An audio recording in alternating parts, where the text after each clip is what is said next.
Episode 1. Who am I in an infinite universe? A philosophical journey into the mystery of consciousness. Who am I in this infinite universe? Am I a body of flesh and bone, born of time, destined to return to dust? Or am I something more? A thought? A soul? A flame in the dark? Could it be that I don't live in the body, but the body lives in me? The body, the soul, and stardust. We humans have, since the beginning of time, stared up at the night sky and wondered, what is out there? And perhaps more deeply, what is in here? Science tells us that our bodies are made of atoms born in stars. We are literally stardust. Carbon, oxygen, calcium, forged in the pressure of exploding suns. It's a poetic fact. We are made of the same matter as the galaxies. But this is where the mystery begins.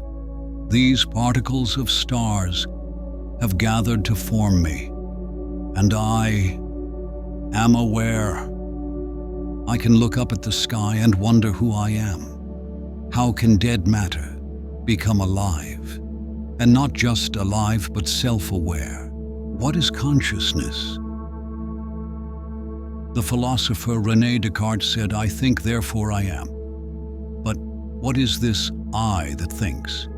Is consciousness a product of the brain, an electric illusion of neurons, or is the brain like a radio, receiving consciousness from a greater source?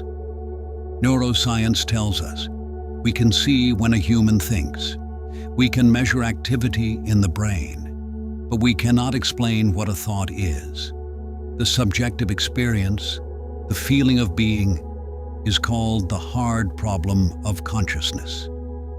How can electrical signals create a world of color, taste, memory, love? The ancient wisdom. Thousands of years ago, Indian sages wrote in the Upanishads, Atman is Brahman, the self. Atman is identical with the cosmic consciousness, Brahman. What you are, deep inside, is the same as everything, not as a metaphor, but literally.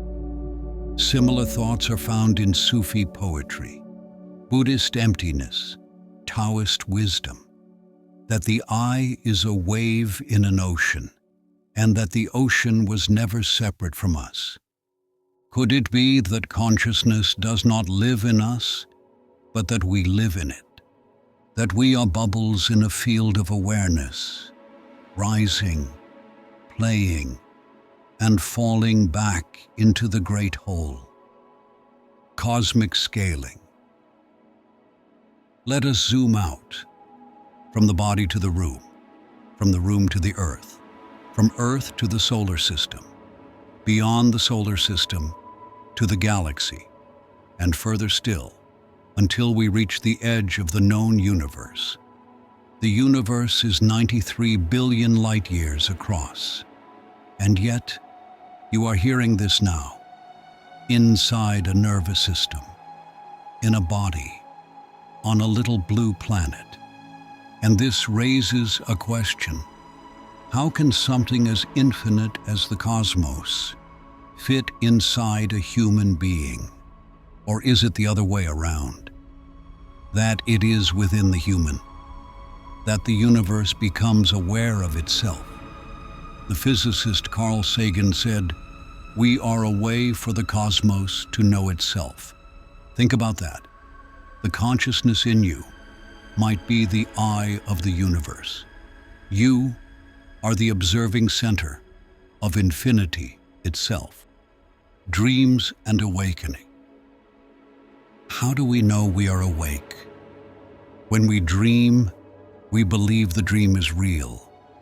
Could it be that this life is also a dream? Mystics have long spoken of awakening, not as self-improvement, but as seeing reality as it is. To wake up from the illusion of separation and realize that all is one. What if this right now is a dream you are dreaming as the cosmos, and that through meditation, silence, presence, you can wake up to your true nature? A silent presence. In meditation, when thoughts quiet, another reality may begin to emerge, not as thought, not as emotion, but as pure presence. A silent experience of just being. No name, no form.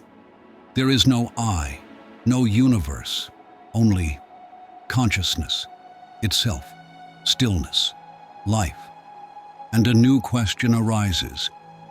What if you are what you have always been seeking?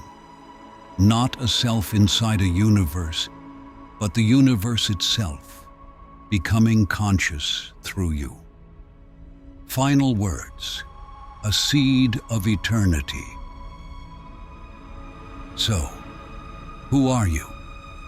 A body made of stardust, a mind and a nervous system, a soul on a journey, or maybe you are the journey? Maybe you are the question. Maybe you are the stillness behind the question. And in every breath, there is an open door, back to the infinite, not away from yourself, but in.